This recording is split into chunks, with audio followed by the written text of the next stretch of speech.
Welcome. Good day, gentlemen. Thank you for taking time out of your busy schedules to join us for Men of Value. Hopefully an introspective look, perhaps. Men of Value, intentionally influencing men to heighten their level of self-appreciation and self-development, creating men of value. I like the word creating because creating is a verb, it's an action, it's ever pursuing, it's moving towards. So we are here working towards being men of value. Being or trying to be a man of myself, working towards being a man of value. I would like to send a heartfelt welcome to all of the lovely ladies and beautiful queens that have joined us today.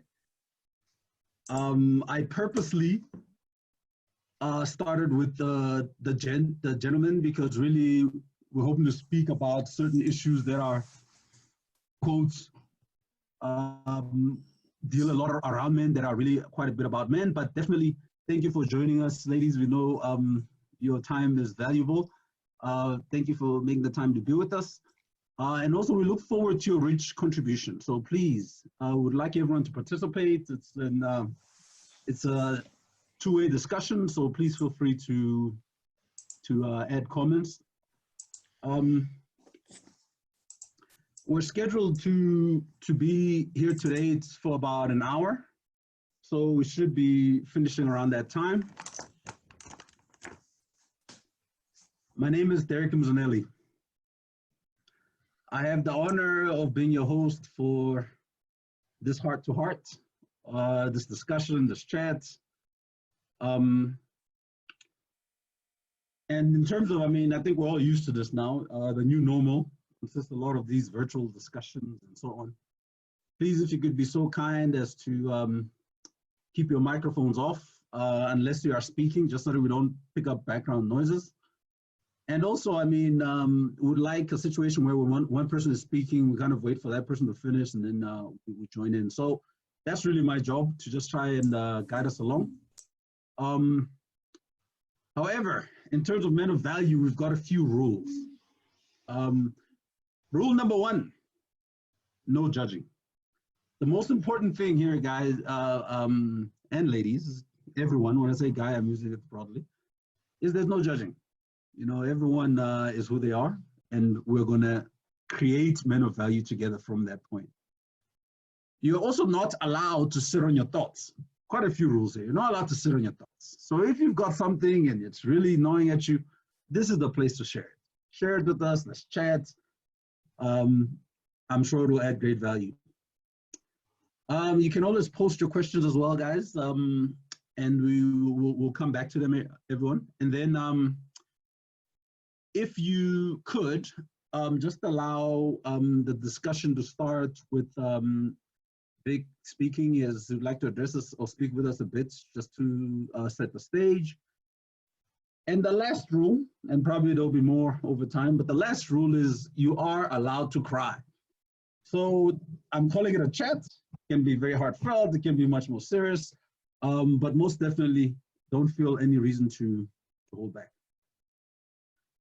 Vic Rankin is the founder of Value Add and Elevate.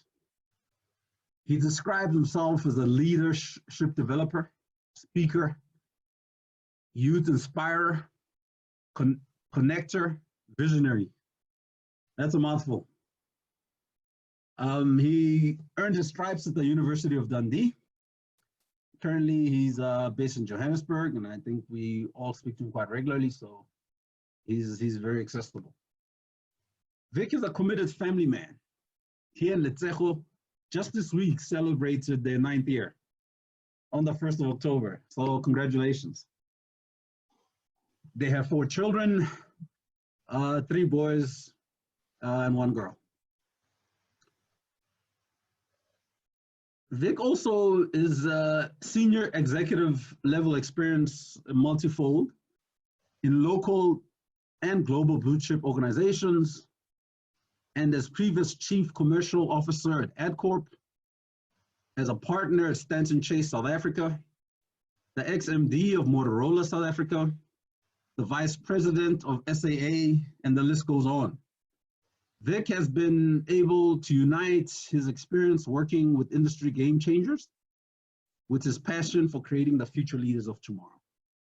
As the founder of Value Add program, he and his team have been able to reach over 4,000 learners with the aim of inspiring them to make better choices, to build a better tomorrow around their chosen path and leadership values. He believes that the human potential has great ability. When supported and encouraged, it can add great value to its organization and community. I know this firsthand. His motto really is, the future is ours. And I think much like what you're going to see with this, with Men of Value and the other activities he's involved in, he's very much about the collective, leading from the back. So that motto really is very relevant here to say that the future is ours, and that's what we're working on. Futhi, uVic umngani wami. Engimazi iminyaka ethanda ukuba mningana. I mean, you see, we're gray and old and balding and all the rest. So ngimazi isikhathi eside, but I can vouch firsthand that he's a good man. But what's even more important is ever working towards being a man of value. And I'd like to think all of us are doing that. Thus, we look forward to everyone's contribution. Just before we get to Vigela, I got a quote that I saw just this morning. I thought, well, this sounds apt. It says, "Our labor is our love in action. It is through our work that we share our greatest gifts with one another." Our labor is our love in action. It is through our work that we share our greatest gifts with one another. And by work, we mean your 24-hour work, the work you do at the office, at your home, and the work you do with your family. There's a quote from Tony Robbins. So, Vic, my man, how are you? I'm well, thank you. Thank you very much, Derek. Thank you for the introduction. Thank you very much for everybody who's joined. I am truly, truly excited about a journey that we're about to embark on.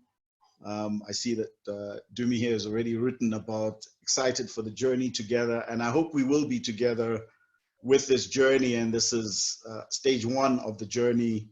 I'm truly grateful for you taking time out to come join and start this journey literally from scratch. This has been a brainchild of mine for quite a while, and I'm truly delighted that it's come to fruition. And like all great things, they come to fruition because of an amazing team. And the team that I have of Lerato, who's not on, Dombi, who is on, Refilwe, who is on, my son Dumisa, and Mahlatsi, who's always our great wingman, has always been fantastic. I'm Derek, so thanks very much for that. And I'm optimistic. I continue to be optimistic, and I think the start of this is going to be significant for me personally, but hopefully for the future, in that I think we are going to entice that in optimism in terms of what the future holds.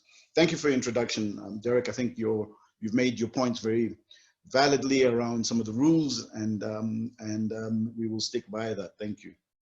Cool. So if I'm allowed to begin, you know, I wanted to start off with this phrase called "man up." Man up. I mean, I don't know how many of us have heard that phrase, but I'm sure we've all heard it quite regularly and quite frequently. And I started off by asking myself, what exactly does that mean when you're asked to man up? Do we look in ourselves to decide what that actually means? Or are we determined by what's the external factors that define what a man is? I actually don't know, and I don't have the answer. And I've been trying to figure this out for quite some time. What is that answer, and what is that definition of a man manning up? But I did realize that there was something significant in just contemplating that. And even though I may not have had the answer, in it, I was actually examining something, examining a construct that we're all too familiar with.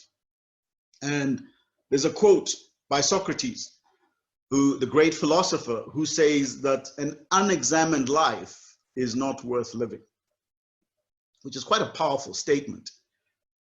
T.D. Jakes, in his book Emotions, which I'm going to quote a couple of times because I think he wrote an amazing book on men, says an unexamined life falls short of who we could be and what God has empowered us to do, and makes a tragedy and a waste out of life.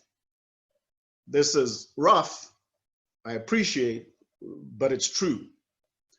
So why men of value, and this construct that I had in my mind when I started Value Ed a long time ago, why did it come into fruition? And I'm going to give a couple of reasons for that as we came along, but I decided there needs to be a place, there needs to be a spot, there needs to be an environment, and right now with COVID, it just happens to be Zoom, where men who understand the construct of adding value can come together and reflect. I mean, that's, I think, critical to reflect, to examine, which is this element of examining ourselves, to discuss, to observe, and hopefully to elevate themselves, ourselves, and draw ourselves closer to each other, but not just to each other, to yourself as well, through this process of examining and re-examining what we as men and the role that we're supposed to be playing goes through. The idea of Elevate, the idea of Value Ed, was to inspire, to draw you closer to who you are, but to inspire you. And you're going to hear me talk quite a bit about inspiring. And those of you who know me understand that there's a very significant construct in inspiring. Inspiring for me is a critical point, and I'll add to that a little bit later on. But there's a responsibility, I think, as human beings brought onto this earth, onto this planet, our creation. If you ask me what's the one thing that we're designed to do, and we're designed here to inspire not just ourselves, but each other. To do what? To be the best versions of who we can be. And I think that's critical. We also, particularly with the youth, try to help them make the right choices to build their tomorrow. The right choices today to help the construct of what tomorrow is going to be. And this concept that you've also heard me talk about, those of you who know me, of reaping what you sow and understanding the construct of reaping what you sow. It's all about developing and creating leaders, people who lead, and I'll give a little construct on that in a minute in terms of what I mean by that. So what Derek has said is actually right. Within Men of Value, there is no judgment. This is not a place where we come and judge each other, but more of a place where we assess, where we examine what we are doing and how to do it. We must be willing to know ourselves and to understand ourselves intimately. I like that word, intimately, so that we can be truly comfortable about who we are. Another thing that T.G. Jakes once likes to say is that no man who hurts another loves himself. Those who love themselves truly and intimately understand what true love is, and love can never be equated to hurt. So what does this require for you to know yourself intimately? Well, it requires you to have an uncensored ability to reflect on yourself. And uncensored is important because when you are uncensored, you have to go to the real core of who you are, the real core of your being, and what you have come to believe about yourself. That's critical, what you have come to believe about yourself. And in the coldest and darkest places of the night is only you can truly know that. Because no matter how hard you try, you can never escape your personal truth. You can't escape it. It's there and will always reflect itself to you, irrespective. And it is important that you start confronting that personal truth. Because the absence of confronting personal truth about who you are can create resentment. It can create anger. But there's something in there that it also creates. It creates loneliness. And loneliness can be an extremely dangerous tool when it spills over and spirals out of control. Because when it spills over and spirals out of control, it can without a doubt affect others. So as men, we need to be true and authentic to who we are. True and authentic to ourselves. And the only reason you need to be true and authentic to yourself is because if you really want to change something, you can't change what you don't acknowledge. Change only comes in truly appreciating what needs to be acknowledged. And I hope that men of value will be a place where reflection and observation and discussion enables internal change of some form or another. And that change does not necessarily have to mean that there's something wrong with you, but what it does is it says, let me do something different. Because in many cases, our behavioral life, our public persona is absolutely at odds with who we actually are, who our true values represent who we are. And that's a great quote from also Dr. Phil, where he talks about that consistently in terms of the odds that I think as men, particularly, we have, the conflict of how we reflect ourselves based on, and also who we are. So the man up syndrome of what does that mean when I have to man up? Is it a masculinity thing? Is it a definition of what I do or what I think? And I think I hope this to be an environment where we deconstruct that. If we don't deconstruct that, as men, we will continue to be missing. And I think statistics and facts are beginning to reveal that we are missing. And one of the facts that's glaring to show the absence of men is that in 2017, 63% of all registered birth certificates in this country, 63% of all registered birth certificates in this country did not have a man on it, did not have a father listed. In 2017, that was 63%. So we are having less than 38% of registered birth certificates with men and fathers stamped on them. What does that mean? And I'll leave that for one to reflect on, but it talks about absence. It talks about missing.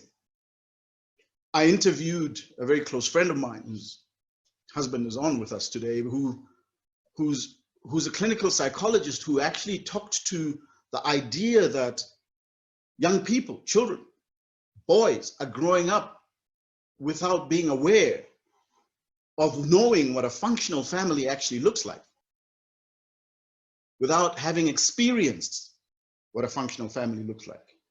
Now, by functional, I mean the fact that a father is playing a role, a man is playing a role to support and grow and develop. What does that mean? I would like us as men to also assess our own balance sheets.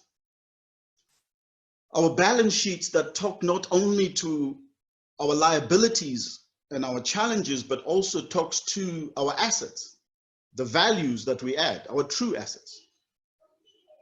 True assets that add value to communities, true assets that add value to families, true assets that add value to your communities, to women as well. How do we confront, or how do we get to know what those liabilities is, and how do we grow that asset base of value that we're adding? But yet at the same time, how do we confront our liabilities? How do we confront the liabilities that talk to us having to examine what it is that is causing us to diminish the very thing that is actually essential to what it is that makes a community and what it is that actually makes an environment? What are we doing collectively to actually address that? What are we doing collectively to look at that? Because it's the liabilities of diminishing that are critical to the impact that it's having on our society as a whole. In the first week of lockdown, 87,000 cases of gender-based violence were reported. 1 week. And the highlight of that is more prominent because it was the lockdown that created that. It's not that there was an absence of that prior to that. It's that it was exacerbated and impounded on. As we assess ourselves and our roles and our contributing factors, we need to understand that turning a blind eye or not knowing, not acting is also a cause and effect in terms of what's going on with regards to our communities and our environment.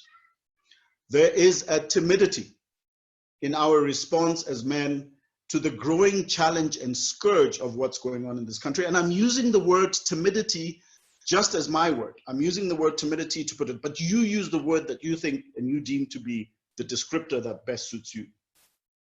Timidity leads to the sad consequences that leads to the destructive cycle of, if we now were to look back over time and understand statistically, is it getting better or is it getting worse? It is unequivocally getting worse. So the cycle is beginning to compound, the momentum is beginning to grow. Men of value I see as a start. It's a starting point of communication and discussion. Where we will take, where it will take us, I have no idea. I'm not here to define the end destination. I'm here to define the road, to take the trip, to go on the journey and take some passengers with us. But I think that the many minds that we are, the many minds of who we can be, is sufficient for us to understand that at the end of this, we may be able to come out with some ideas, some solutioning, some thinking about what it is that we need to go through. But it is important that as we are thinking about these things, that and the progression that we're making, that we understand that it's a process. And Derek talked about this right at the beginning. It is a process of what it is that we are doing. It is a process of how we're moving. It is we are not complete. We have not completed where we are going. The journey is still ongoing. It's a metamorphosis. T.D. Jakes talks about this transformation of man, and that's the process that we need to understand, we need to go through. But what's important is that we must act. We must act as leaders. We must act as people for the sake of our humanity. I ask consistently, what is the kind of legacy that I would like to leave for our children? And at this point, I'd like to actually give honor to my wife who's joined, and I know she's up and down and driving at the moment and go back. So she'll come on and go off because of the networks. But I wouldn't be able to do that because if I hadn't asked this question of what kind of legacy do I need to leave, but I have to leave this legacy, I have to ask this in relation to me and my wife, and what are we going to do and how are we going to leave this behind as children? But I also have to ask it for myself specifically because I'm 52 now. The rail track ahead of me is probably less than the rail track behind me. So I need to ask for the rest of this journey that I'm on, what is the thing that I actually want to impart? And for me, I come back to this word of making sure that I have left some level of inspiration. Some level of inspiration, because inspiration, I think, is the trigger for leadership. And I'm going to steal Brené Brown's definition of leadership. Because if as men we're going to understand what our role is as leaders, I think this talks to it profoundly. And she actually said this. She said, a leader is anyone who takes the responsibility for finding the potential in others. So I govern my life to say, I would like to spend it for the rest of the track that's ahead of me, finding the potential in others. But she takes it further, not just leaves it there, finding the potential in others and processes, but who also has the courage to develop that potential.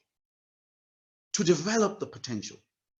So as we see ourselves in terms of this road and journey of life that we're taking, how much of it are we assessing potential, but how much more are we asking whether or not that potential is being harnessed and groomed and developed to its fullest? Why?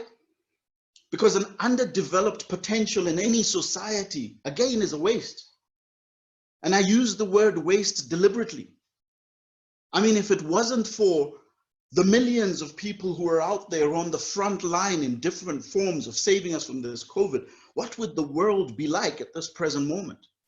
Because the best of their versions of their potential had to be reached. And yet, currently, our 34 million unemployed people that exist, 26% of those unemployed percent, as the statistics say, and I'm using just the statistics in South Africa, 26% of those are male.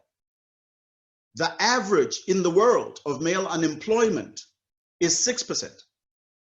So in this country, the waste of real potential to govern, to lead, to define, to move forward, to be a leader, to inspire is clear. So, men of value.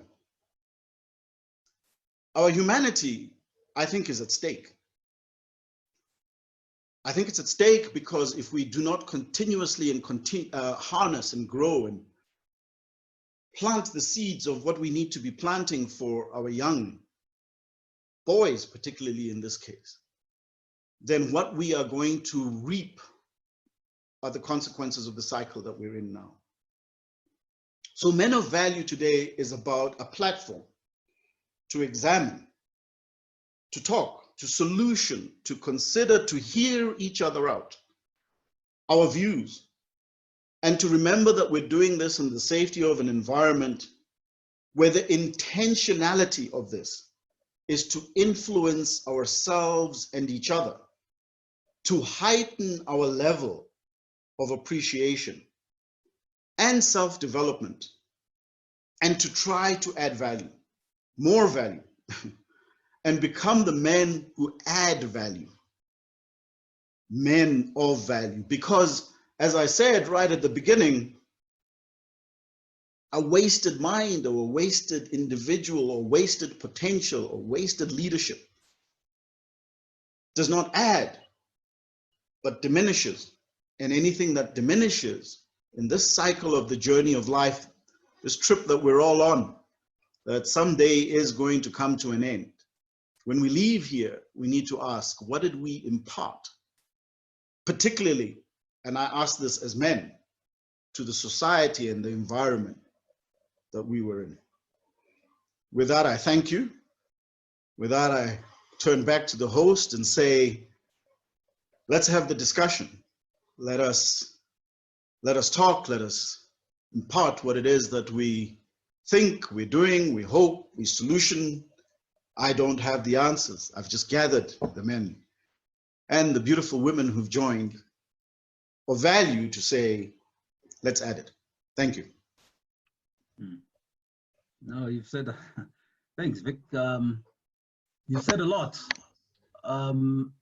Thanks to COVID, the days of the week, it's hard to distinguish which day is which because you've really said quite a lot there for a relaxed Saturday. And I think you probably have a number of us sitting up right now, thinking really about where we stand, what we can do, the importance of action words that are about me, myself, and I doing something.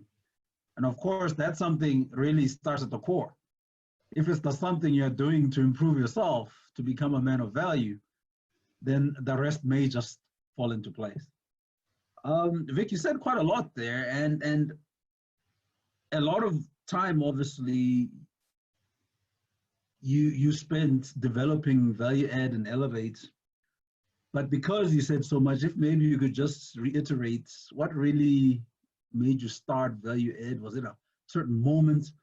What made you start elevate? Was it something you saw? What was it particularly that made you say, tomorrow when I get up, I'm doing this? Because today we're in action mode. Well, I have the privilege and the pleasure, and it would be remiss of me to not mention Paulo, who's joined us here, who was at the core of the inception of the idea of value add. And Paulo de Oliveira, who we spoke about this endlessly as leaders and executives at SAA, watching young people join an organization. And so many people who are on the session today who have been influential in actually being the petrol and in the engine of making this thing move. I see Mzila and and others who've played a critical role. And the reason for me, if I look back, and I actually now diagnose it because it was a behavioral and a spiritual thing as opposed to a cognitive and mental thing that created me, made me do this, is that I believe that the absence of leaders to be able to guide and develop and position and support was there and was blaring. And I see Dumi here, who plays a critical role in doing that. And we wanted to start something that was going to be a platform where young people can come in and just really get exposure in different angles in different ways. And by the way, it's been built over time that it's not just about me, it's about anybody else who participates and plays a role, so that we could all begin to understand that we've got this map and this journey that we're on, but some of us have actually navigated it in such a manner that we can go back and say, don't go that direction. There's a cliff. Don't fall off that cliff. We may not be able to tell you exactly the direction you can go, but we can at least give you some sense of, positioning that you should aim to, so that it gives you a scope in terms of the direction you'll be. It's still your own journey, but don't head in that way because we know what happens in that side. So that was really the inspiration behind it, in terms of just guiding young people to become better and make the kind of choices they need to make in order to help their value system build a better tomorrow, not just for themselves, but their communities. Most definitely, most definitely. I guess the right thing to say now is how noble, but that sounds very tongue-in-cheek. I always say around the teams that I manage is that there's no such thing as a dumb idea, because every idea is dumb. Every idea is stupid. The only time an idea becomes good is when it's implemented. And often we measure ideas on whether they can be implemented or not. But for an idea to actually be good, it must be implemented. Otherwise, it sits in the ether and it will happen when it happens. So men of value, and then you've mentioned a lot of the players that are with us today who were involved in getting this going, is what you can then call a good idea. It's then a good idea because it's being implemented. So yeah, no, well done, Vic. Well done to the guys who played a role.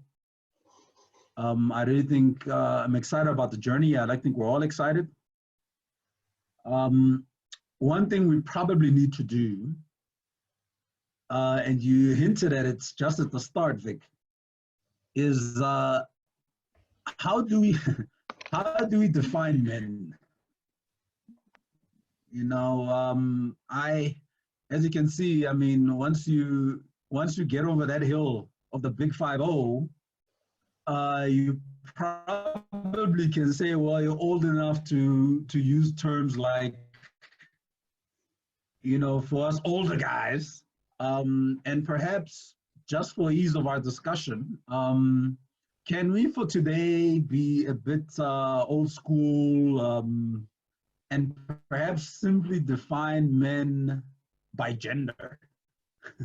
I think there's a lot that is associated with men, with being a man. But for purposes of today, just so that our discussion moves on, and I say this because I've got a daughter who's growing up in a very different world from mine. And the moment I split anything along the gender lines, I have to duck and dive because she's growing up in a genderless world. But then perhaps that takes us to the next part of the next question, which would be, well, if men are genderless, we still have to define them by other ways. And what is that way? So I guess really to open up our discussion, guys, and again, I'm using guys for male and female. How do we define men? We might not get to the final one today, but feel free to turn off your mic and say, well, we define men by ABC. Is how you're measured, how you measure yourself. How do we define men? Man up.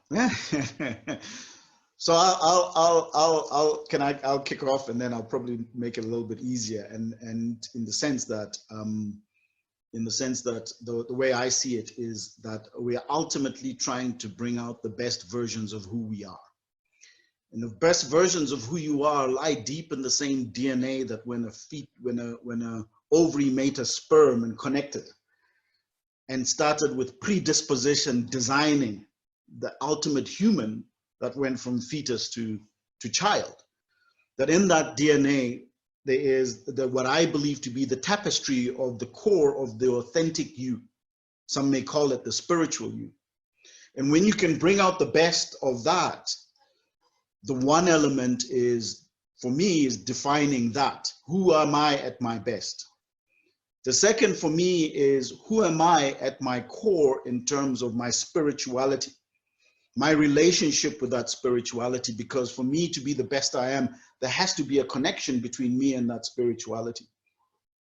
And the third one for me that defines my manhood is, who am I in the connection of being the best who I am, my spirituality, and the partner, the life partner that I have dedicated myself to and committed myself to with that spiritual being, to say that we are joined as one. And in the center of that triangle lie the fruits of that, the results of that. And may that be my children, may that be my values, or may it also be my direction. That's for me the kind of ultimate that then says, this is who I am, and that's how I'm defined. Now, whether that becomes related to the gender part, that becomes a different discussion.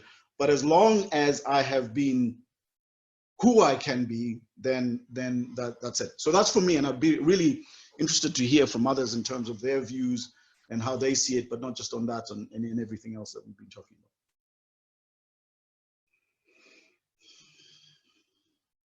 You might need to use Rafilowe's tactic. She's got a very strong tactic of where she points at people and then asks them the question, so we can extend it.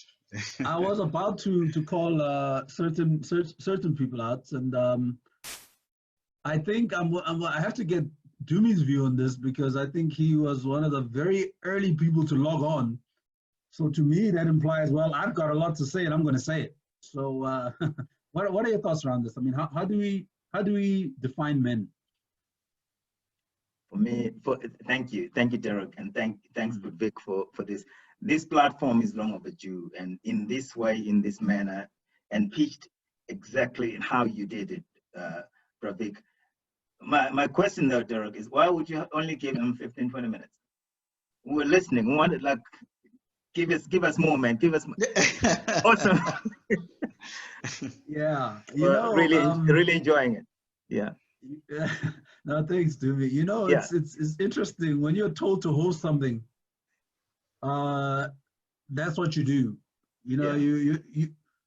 You might appear like you're a movie director, but you're not quite. You're almost that guy just in front of the movie director who says action on off. You're not really directing per se. So I think Vic had said really what he would like out of today is as much speak with one another as possible. Right. And there are a few things that we would like to see, in as much as we'd like to see quite a few gentlemen joining, ladies joining, more and more people, is that we'd like to keep it relatively intimate, in a sense that you need to be able to really speak. Yeah. And we also thought that the one thing Vic and I can do is we can talk, and then talk some more. So we didn't want a case where that happened. We'd really like, everybody to kind of bring it down the middle at least, and make sure everyone speaks, because what's very important for these sessions and going forward is you do not sit on your thoughts. Yeah. And we're still going to devise a way, a bit of a barometer to see how much you're sitting on your thoughts. Is it the fidgeting? Are there other ways we can test who's sitting on their thoughts? Because you are not allowed. That is the biggest crime in South Africa. And it's definitely the biggest wrong you can do in this session. I think the meter that we are using to test if people are sitting on their thoughts is very sharp, because I am sitting on a lot of thoughts. So let me get to it. For me, here's one thing triggered again, ignited by what you shared. For me, the 63% 2017 birth registrations. I mean, I saw that report and you sent shock waves in that, but I think it's a conservative one. Even there's a whole lot more, because there are births that are not registered in different areas. So we sit with a bigger problem, and men of value for me is it's time for this idea. And there are other people doing other things, but this has a niche in that. We're looking at leaders and men that can make a difference where they are, that have not given up, like, okay, I'm not resigned to this. I can do something with my life now. And it's up to us all not to sit back and point fingers at anybody else, to step up. And for me, this is it. This is why I love the title of the theme, Man Up. Manning up does not mean that just calling the shots in your household and saying, okay, I'm the man. It's about knowing that we are connected. It's an interconnected world. And in our scope, in our zone of influence, where we are, we do whatever we can to make a difference. I loved what you said, Vic. What is your legacy?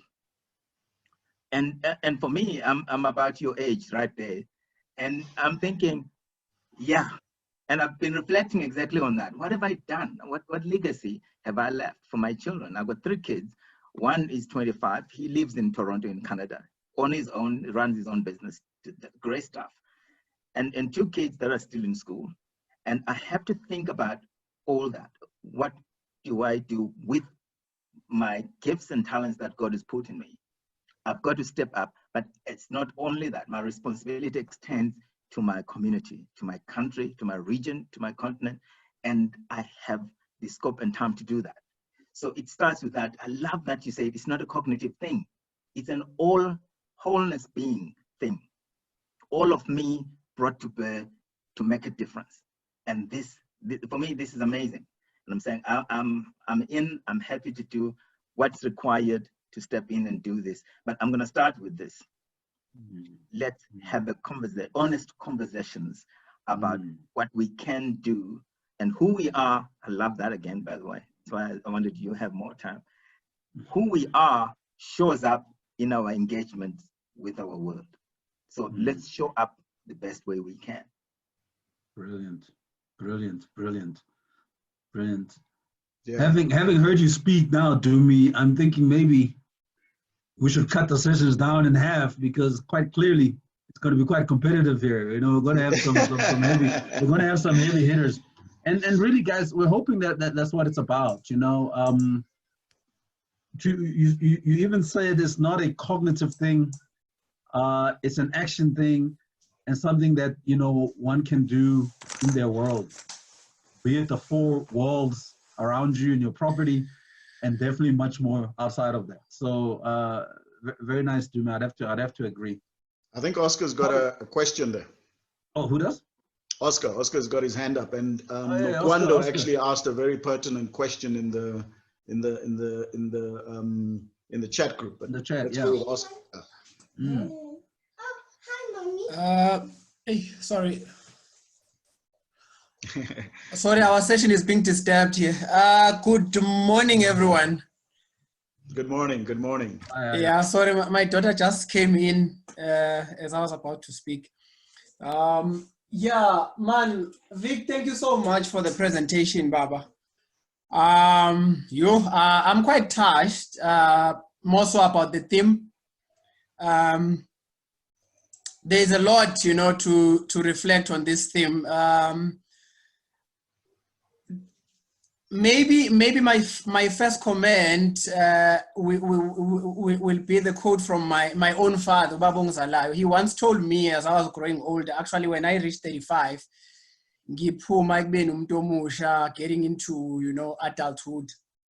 He said, be more than a good father to your children and more than a good husband to your wife.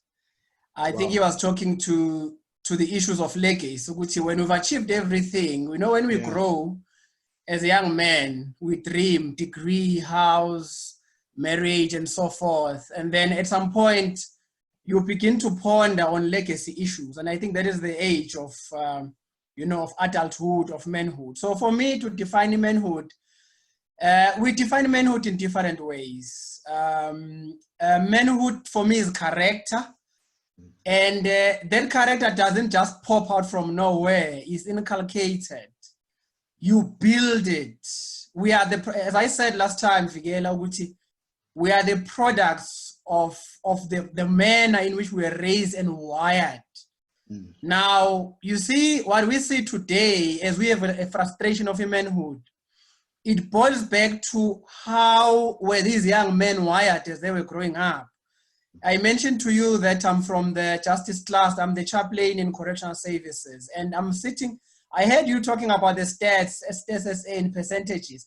I'm sitting with a frustration right now of the big rate of men who are in prisons. The very same quality of men who are unemployed that we are talking about. I'm frustrated by men who have qualifications, but who can't use them because they're in prison right now. I'm sitting with men who are supposed to be husbands and fathers, but you know, they are behind bars, they're in custody. And some, as you know, which we are busy investigating now, they will still come into prisons. So those are all the frustrations.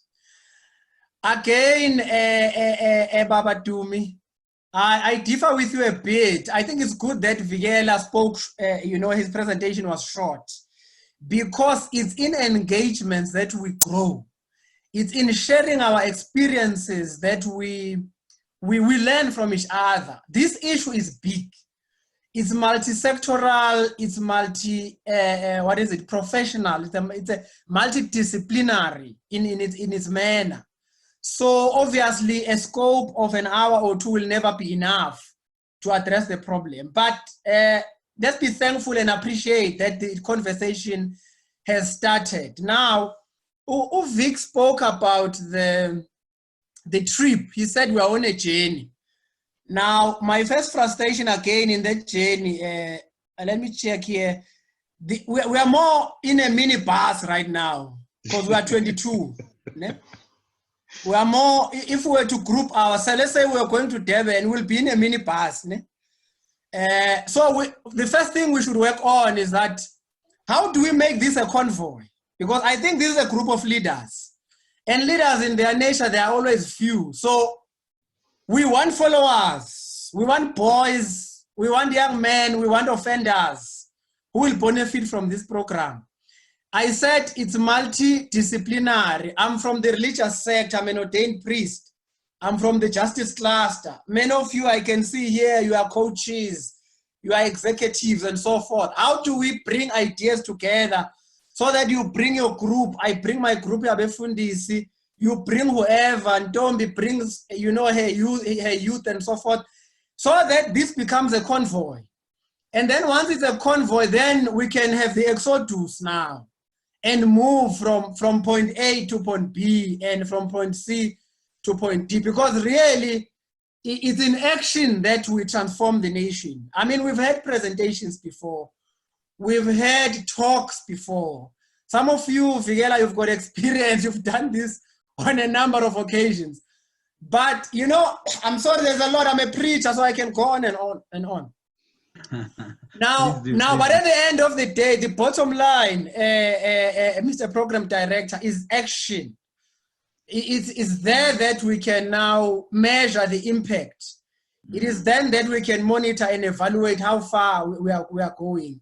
But above all, colleagues, I think we should appreciate it's a process. You know, it won't happen overnight. But let's start with conversations. I always say, start in your sphere of influence. If God has given you the family, start in that family. If God has given you friends, in that bride, talk about manhood. If God has given you the congregation, if you are an elder or a deacon, the very platform that you are getting, if God has given you the class of 25 students, influence that space, then it is then that you know, we can change the world, the nation and the world.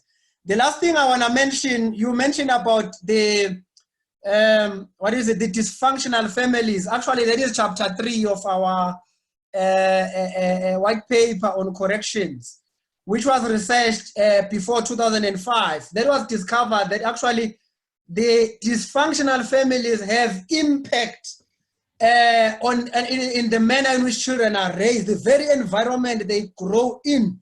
It has impact on their mindset, in the way they are wired. Hence, we've got overcrowding today in our prisons. We've got violent children because they see violence at home. Then they are not even inspired by the men they see as they grow up. Yo, let me pause there for now. Thank you so much. Thank you, Oscar. You really did say a mouthful, and perhaps a question I'm going to ask you today, but you can answer next time, because of purposes of time. But you know, I'm in the media space, and obviously we work quite a bit with the public sector. Correctional services is about correcting. So the mistake has been made, but the rights of citizens doesn't allow citizenry to write those people off. So maybe my question to you for next time is, does the correctional services system indeed rehabilitate? Do we then have a way of creating men of value from that system, so that we have parallels in the convoy? We have maybe even parallel convoys where even if you've off-ramped at some point, you can still join. Even if you've off-ramped at some point, you can still join. So it would be great for us to just get your response. There won't be time now, but it'd be really cool to get an understanding of, is it possible that we can literally have multiple convoys, and some of them include people who off-ramp because they're allowed to get back on the freeway? That's going to be a fantastic part of the talk for next time. I really like that. I like that question, and I like the parallel convoy question. It's a very good one. What's the name? Nokwando, who I know well, always asks the tough questions, but she's got a question in here, Derek. Men and women coexist in a society with men being absent plus 60%. When we talked about the registered birth certificates, what role could women play to support men to be more present, to stand up and add value in today's evolving society?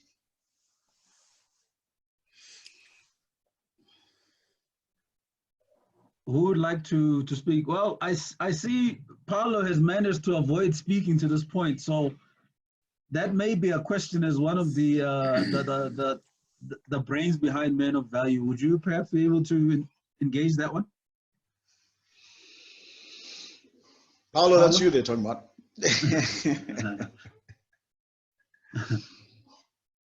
You're putting me on the spot here, guys. Yeah, look, yeah. And what I love about Paulo, to be put on the spot, is that he is a very involved father. Very involved father. But really, what it's asking, Paulo, is what role could women play to support men to be more present? Yeah, I think, you know what, I'm going to use Vic because, you know, I learned a lot from Vic, not even from a corporate side. I learned more from him from a humane side. And I watched Vic go through how he grew up with his kids and how he explained the joy of a father way before I even thought of having a child. So I think when I had a child, you know, a lot of people influenced me. Oh, sorry, I'm losing you, but there's a... I relate, you know, in terms of analogy. So what is a woman? I think a woman and a man is a partnership. I don't think they should be seen as separate. I think there's unity, you know, the old saying, there's unity in strength and togetherness. I think women have got a gentler, softer side. Men can be a bit more brash. Doesn't mean, you know, it's good or bad, but when you mend it together, the yin yang of a husband and a wife or a partner, you know, it blends the best of both worlds, so to speak, you know, irrespective of, you know, whatever type of relationship that you have. So I think it's quite key. I think it's a success. It's not a competition. I'm a dad, I can do this. I'm a mom, I can do this. It's in the joint approach and really being seen as one. You know, you can't be seen, you know, when you're parenting, you can't be seen as a one person in terms of what it is. So Vic, thank you. Whether you realize it or not, you helped a lot with my boy, and yes, I am a very, very involved dad. It's the only other way to be. Thank you. Thanks, Paulo. Thanks, Paulo. I think you make some good points there about being a step beyond partnership and even being one. You know, so I would imagine, and partly answering Nawaza's question there would be so much of a partnership that you are one. So maybe when women are correcting or shaping men's behavior, they're indirectly shaping their very own behavior because they see themselves in you, you see yourself in them, you are one. Very profound. Very profound indeed, and I think it's what we all aspire to, you know, to kind of take that day for those of us that are married or you're living with your partner, whatever situation you're in. When you get married, you often tell people in front of everybody that, hey, we are from today on one person and we're going to push forward as one. And then you realize how much it takes to continue in that vein, continue along those lines. But I think very much so, in order to create men of value, they need to look at dad, look at mom, and see one thing: consistent in behavior, in thinking, etc., etc. No, very valid indeed. There's a lot of us here. I would like to. I think they got William with the hand up. William? Let's see. Hi, good afternoon, guys. Yeah, thanks. Very, very exciting conversation. And I think what's interesting, there's a lot of thought that I've given to this topic of men of value. And I think part of the discussion takes it from your role as a father, husband, in some sort of a relationship. But the angle I've always taken with this, and in my own journey, was what defines me as the individual. And the biggest, and I think where I looked at this and where the battle where I see for most men is being an authentic individual in your own right without being attached to any sort of a relationship. And when I talk about being authentic, it's that in any interaction in your life, whether it's when you're alone or in a crowd or in a male-female relationship or in a father type capacity, or even as a son or as a brother or as a cousin or as any community member, does your behavior reflect the same in each of those circumstances? And I think for me, that has been the biggest challenge that I see, that we are almost chameleons in our own lives, because there's this belief that you have to be a husband, you have to be a businessman, you have to be a father, you have to be a boyfriend or whatever, or a son. And in most of those cases, we always wear different faces and different masks. And for me, the biggest battle was, how do I have one mask that shows who I am as a man, the value, the beliefs, that I hold in myself? How do I display that in every aspect of my life? And I think for me, that was when I look at when I talk from my personal perspective, what do I see myself as a man of value, is that when I can be the same in each one of those areas in my life. Because by that role modeling of that, because yes, I review and reflect on my own life, but by loving the best version of me in every aspect of my life, suddenly I find that starts to shape my life and shape the people in my life and around me in a very, very different perspective.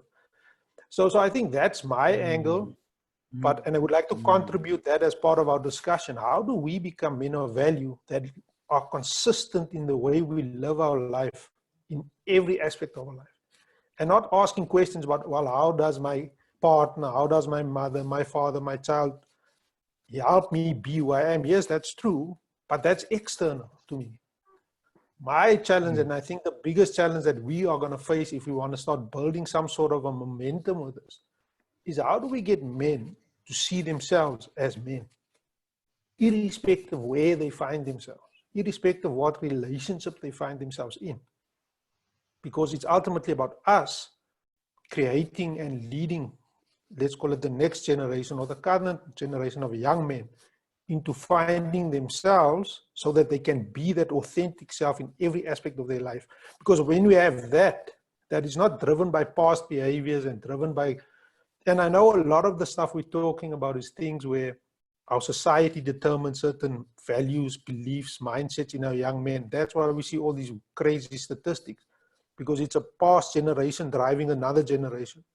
So I think that's going to be our challenge. How do we start changing the mindset of the younger generation or the current men that we have to deal with to start realizing the value in themselves as men, so that they can start living that in expressing that in their lives and touching people through that mechanism? Because that's, I think, for being what it's all about, being able to live your values transparently, consistently, and with courage in every aspect of your life. And I think that's been my challenge over the past few years. So I'm just talking from my own perspective, but I think it's valuable to add it to the pot, because Well said. William, absolutely, William, absolutely, absolutely. In fact, one might say you might have just hit the nail on the head, because why on earth would you want to be different yous? exactly. When self-actualization has got to be the epitome of being a man of value. It has to be. You know what I mean? You work day and night to make as much money as you want so that you can live the life you want. You have to give your kids the life they want. You pray, you go to church so that you can be a better human being, and you're trying to move yourself forward to add value left, right, and center. And yet the true realization of that is when you are being you. Correct. That's what I'm hearing you say there, William. It's absolutely brilliant to say that. Yeah, no, Once absolutely. we are truly men of value, once we're predictable, we're truly men of value, once everybody knows what you stand for, knows what you do, know how you do it. Because it's not about, oh, is he at work or is he at home? Oh, is he in the shopping center or is he at church? Same person behaving consistently. That's, yeah, you said a mouthful, William. You said a mouthful there. Yeah, absolutely. But I see Dumi is nodding there and has raised his hand. Yes, Dumi. Yeah, I wanted to just honor the views that you expressed from Oscar around rehabilitation. I'm looking forward to listening to that. I wanted to add one thing about authenticity. We need to be the kind of person, what is talking about, Derek, in private and public, that persona that Bigala spoke about, that I am the same person. It touches on the point now you just made on consistency. Integrity has no day or night, has no privacy or public. You are in your integrity when you're authentic and in line and in touch with who you are. And it starts, again, your point that you mentioned, with knowing yourself. Vic said earlier in his remarks, know thyself. That's where it starts. And in emotional intelligence, we know that self-awareness is the foundation for that. But once you're self-aware, then how are you managing your relationships? So it leads to that. You can't just manage your relationships from a point of inner awareness or not being fully aware of who you are. So for me, this is a powerful space for us to really have conversations that will every conversation must equip every single one of us. I would love to see what everyone writes in the checkout, as a takeaway in the chat, on what did I take away from this today, and we build on that. It's about actions, because talk is just that. It's talk. Yeah. Yeah, I mean, I think I just wanted to say here that from the chat box, I see Masatsi, who's one of the younger ones in the group, saying, let's teach kids about respect for human life, respect, kindness, humanity. I define a man by the values, intelligence, and solely as a person who provides for his family. And that's a young man, which is great to hear. And Nosizo was actually saying that, my sister, that we as mothers also must play a role in the manner that we bring up and guide our children to become men of value. So yeah, and Paulo, children are the real canvas, and we are the Picasso. So whatever it is that we put on them is actually, is actually critical. So yeah, just a few statements there. Thanks. I mean, geez, guys. I mean, it's emotional. It's profound. quite a few big words that I'll probably learn and can utilize in future to try and explain some of what's going on here. We had said, everyone, that we would finish at 10+12. So in that sense, time is against us. Probably even in our own personal lives, time is against us because it doesn't stop. So we might just, and Vic, you'll give a view on this, but I would understand that this is where we're supposed to cut it off, and it seems rather abrupt. It would be great if we can continue, just send, just a few of the thoughts and chats. We were recording today, so we're definitely in a position to spread this further. Vic, how would you like to? Yeah, sure. Look, I mean, so maybe let so that it doesn't feel like it's the end. Yes. Let me give a little indication. So one of the privileges that we had at the beginning of August was to start with Value Ed, a series of events called, Women's Month, and we had 3 of them. So much so that the conversations were so taken that they asked that this just doesn't become a feature of Women's Month once a year, and we've run them consistently since then, with one that we had about a week or 2 ago, just after Women's Month, and we've got one coming up in a couple of weeks. So what we've thought about this is that we need to do the same, at least once to twice a month. Well, twice a month, we run these consistently so that we can pick up from where we left off the next time, and Oscar, we can convert the minibus into a convoy, and hopefully this grows significantly and starts being what it is. And so yeah, and I know time is, and these are the conversations that can go on, but I think the compression is always very good, gives us something to stew on, and then we can come back with that. So definitely we will have another one this month and in the next few weeks, which we will announce as early as next week, and take it from there. You got your hand up, Oscar?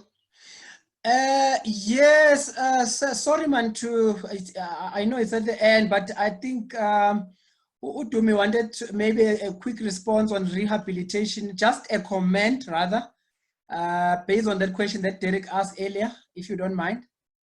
Yeah, sure. We can get a couple of minutes. Just a quick one, colleagues, on rehabilitation, the impact. We are doing our level best as correctional services. Number one, to provide a humane and conducive environment of rehabilitation. And obviously our approach, we look at the social well-being, spiritual well-being, psychological well-being, the skills and so forth. So programs are rendered. We've got service providers that are, coming in from time to time to render the services. But the biggest problem we have in the country, you see, the more people you have who are active in the economy, the better.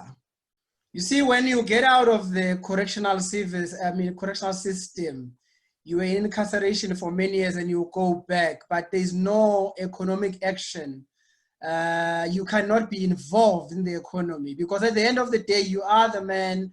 You must provide even the skills that you were, trained from the correctional facility. They must be used outside. So that's one of the biggest problems that we have. Offenders, their involvement in the economy. They get out of the center, but to find out that, there are no opportunities, they cannot use their skills and so forth.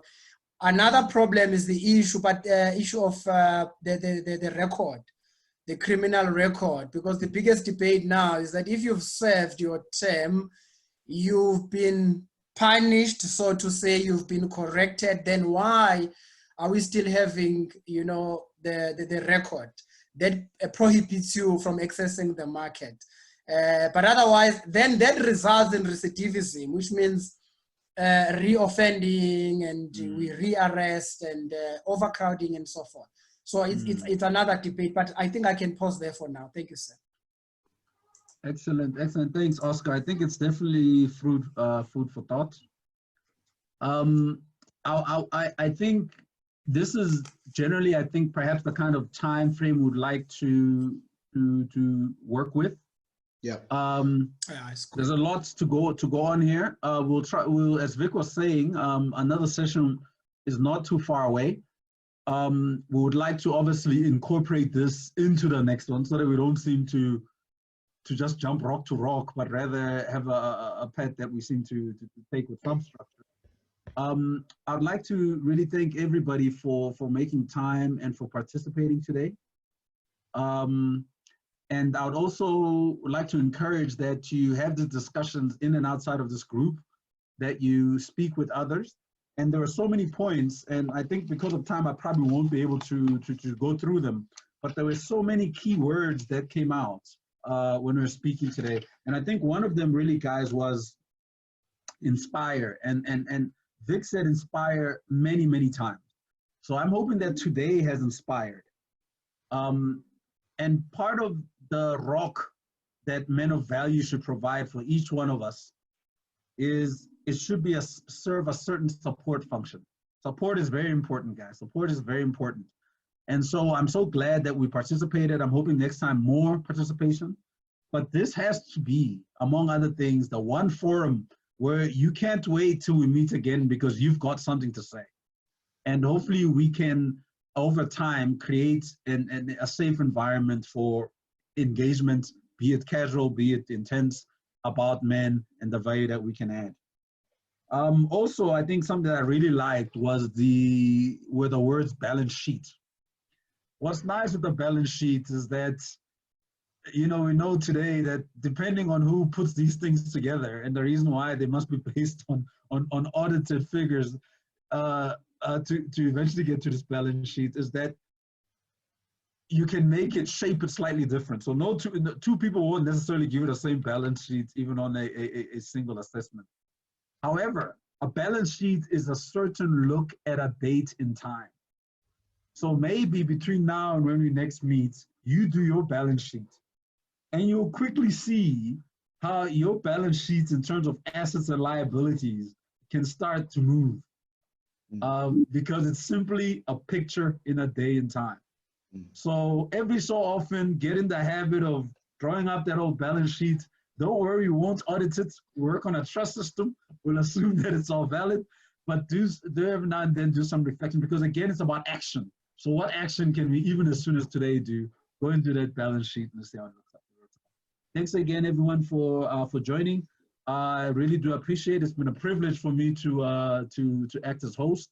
And we will sit with Vic and see how we can be less rushed. But also what's been nice is to see that there's definitely engagement and interest. So we'll manage that accordingly. Mr. Rankin, anything else you'd like to say? I want to thank you, Derek. I want to thank everybody who's come on board. Thank you very much. But I also want to thank Derek, because I know I grabbed him and roped him into this. I've had him on my scopes for a while, and when I fired the proverbial shot, it was a surprise to him. But thank you, Derek. Thanks for hosting. Thank you, everybody, for joining. I encourage you to go into both the vicrankin.com website, where you'll get a lot of stuff around Elevate, which is a completely different value proposition, and then the value ed with 2es.co.za website, where you will get all the stuff that we do around the youth, but that's where you'll also get all our engagements in terms of events. Thank you to everybody who's joined. Thank you to the ladies who came on board and your contributions and participations, and we look forward to seeing you the next time. And be safe, and God bless, and may the best be with you in terms of what it is that you're aspiring to be and do. Thank you. Thank you for watching this Value Ed on the go recorded live session. If you enjoyed this session and would like to learn more, please head through to valueed.co.za/members. By becoming a member, you will be able to join our live and interactive sessions.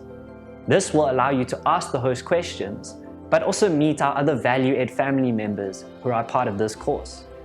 You will get access to all of our on-the-go recorded live sessions, as well as our other Value Ed sessions, including the Mogul Masterclass, Leadership Masterclass, and Career Discussion Academy. So, we hope that you decide to join the Value Ed family by heading through to valueed.co.za/members. Until then, we hope that you stay inspired to make better choices for tomorrow.